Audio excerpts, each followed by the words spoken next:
David Hume. A principal obra de Hume foi o Tratado da Natureza Humana. Hume era um cético quanto aos poderes da razão, isso ele demonstra em toda a sua filosofia, embora ele negasse que o ceticismo da razão pudesse se aplicar à vida humana cotidiana, que continuaria como sempre continuou. Hume é considerado o maior dos filósofos ingleses por muitos, mas isso talvez se deva ao efeito deslumbrante, que os argumentos céticos provocam na cabeça da maioria das pessoas. Locke foi um filósofo talvez igualmente importante, ou mais importante se você considerar a sua contribuição para a filosofia social, mas isso é algo muito difícil de se dizer. Hume foi certamente genial. Enquanto Locke falava de ideias, Hume fala de percepções. As percepções se dividem para ele em impressões e ideias. Impressões são aquelas de uma laranja diante da pessoa que dá a cor amarelada da laranja. Ideias são, digamos, a ideia que eu tenho depois que eu fecho os olhos da cor amarelada da laranja. Então as percepções são de dois tipos: impressões e ideias. E a diferença consiste no grau de força e vivacidade com que essas percepções se imprimem em nossa mente. As impressões se imprimem em nossa mente com muito mais força e vivacidade. Então, as percepções que penetram com maior força e violência em nossa mente são as impressões. Entre elas, as sensações, emoções e paixões aparecem pela primeira vez em nossa alma. As ideias já são imagens debilitadas dessas sensações. Percepções são de dois tipos: simples e complexas. Simples, como por exemplo o vermelho. Complexo, como por exemplo a percepção de uma cadeira, que é uma percepção de diversas cores, diversas formas, etc. A diferença entre impressões e ideias está apenas no grau de vivacidade. Além disso, as impressões são causas das ideias, além de serem mais vivas do que as ideias. Exemplo: é impossível ter a ideia do vermelho sem antes ter tido a impressão do vermelho. Uma pessoa cega não pode ter a ideia do vermelho porque ela nunca teve a impressão do vermelho.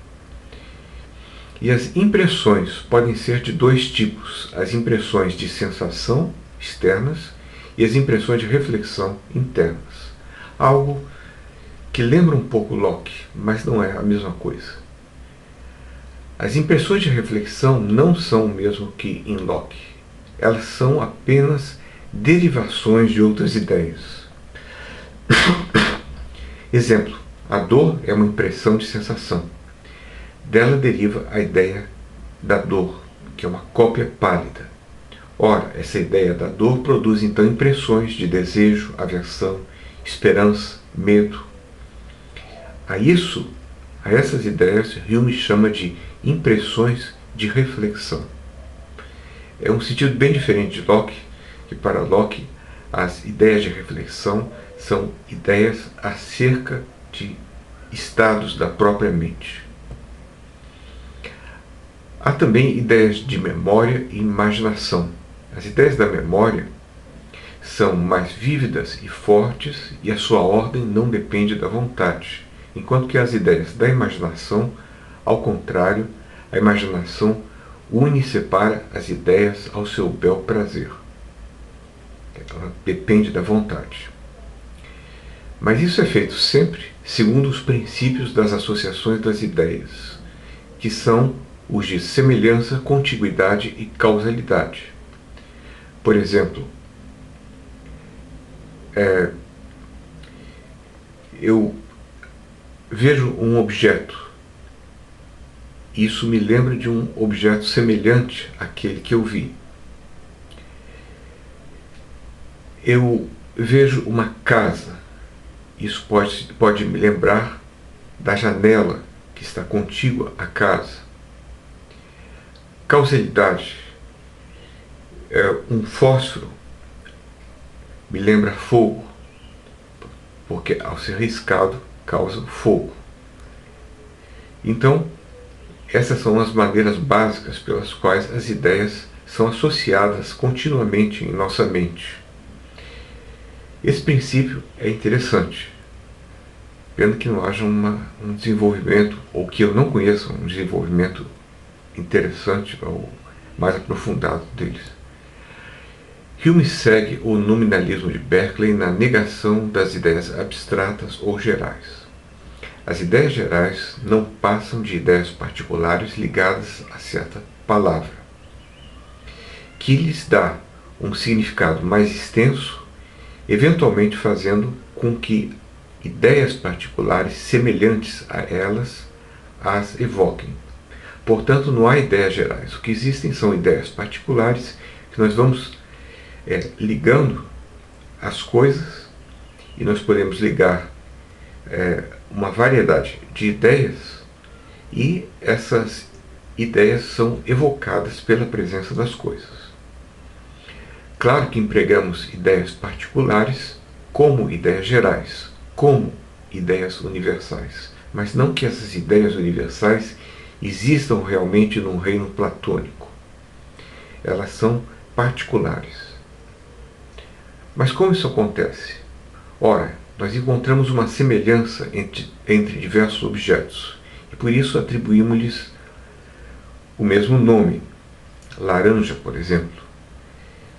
Pelo hábito, quando diante desses objetos, embora não aconteça de ele fazer reviver a ideia de todos os outros objetos semelhantes em nós, o objeto como que toca a nossa alma, fazendo reviver o hábito que adquirimos ao examiná-los. Esses objetos estão presentes apenas em potência em nossa mente. Assim, a origem do universal está nesse hábito que nós adquirimos ao examinar uma multiplicidade de objetos. Essa doutrina que eu acabei de explicar não é das mais claras, mas não é, creio eu, não por culpa nossa, mas por culpa do próprio Hume. É difícil uma interpretação que torne isso absolutamente claro. Agora vamos à questão de Hume e do mundo externo. O ceticismo de Hume com relação ao mundo externo. A existência dos corpos materiais, um corpo é igual ao que permanece quando não percebemos, essa é a definição, traz problemas. Primeiro, as impressões não são distintas das mentes, as impressões estão nas mentes. Os sentidos não nos apresentam os corpos como distintos das mentes. Se nós apertarmos o globo ocular esquerdo, fechando o direito, nós veremos que os objetos se movem no sentido contrário. Ora, isso mostra que o que nós estamos percebendo, as impressões que nos estão sendo dadas, não são os próprios objetos, uma vez que eles não se moveram. 3. Portanto, por que seriam os corpos independentes da mente? Daí surge a questão: como é possível afirmar a existência dos corpos como realidades permanentes, mesmo quando não os percebemos dentro do esquema epistemológico humeano? Aí vai o argumento cético de Hume com relação a isso. Primeiro, dores e prazeres são sentimentos obviamente internos à mente. Extensão, figura, movimento, que são as qualidades primárias, cores, sons e odores, que são as qualidades secundárias, estão no mesmo plano de realidade, manifestando-se a nós da mesma maneira, como Berkeley mostrou. Logo, não há razão alguma para se crer que essas coisas, extensão, figura, cores, sons, odores, movimento, são independentes da mente, exteriores à mente. E como os corpos são conjuntos de impressões, uma cadeira é um conjunto de impressões, formas, cores, rigidez, maciez, etc. Como os corpos são conjuntos de impressões, não há razão para crer que eles sejam externos à mente. A existência independente das impressões só pode ser afirmada pela permanência dos corpos. Mas como prová-lo? Intensidade maior das impressões? Não, pois podemos ter dores fortíssimas e mesmo assim são internas. Independência da vontade? Não. Essas dores fortíssimas também não dependem da vontade. Ora, o que caracteriza os objetos aos quais se atribui existência continuada é uma certa constância e coerência com outras impressões, seguimento de leis naturais, diria, por exemplo, Kant. Assim eu vejo a porta abrir, a seguir eu ouço, junto a isso eu ouço o ranger da porta, etc. Existe uma coerência e uma constância nas impressões. Sempre que eu volto à minha biblioteca, eu encontro lá o livro de Hume. Pelo retorno constante de tantas percepções semelhantes e coerentes entre si, exemplo, sempre que entro no meu quarto e encontro a escrivaninha, a mente é levada, segundo Hume, a passar facilmente da impressão dos objetos às ideias dos objetos, ficando como que contagiada pelas impressões, fazendo-nos imaginar que existe uma única percepção constante e ininterrupta. Bom, talvez não seja tão simples assim, mas não importa. Estamos explicando Hume. Eis um experimento que demonstra o que eu acabei de dizer, ou pretende demonstrar. Eu abro os olhos, tenho a impressão do objeto. Essa câmera que está diante de mim.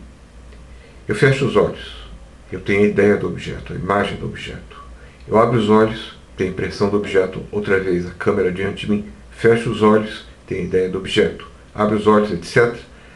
E daí resulta a ideia de permanência, de que a câmera permanece aqui diante dos meus olhos.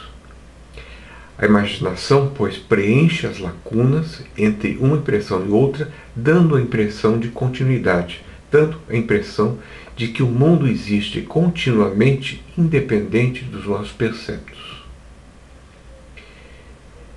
É que as impressões têm uma vivacidade especial constitutiva do que dizemos existir, e as ideias preenchem as lacunas, elas recebem das impressões essa vivacidade.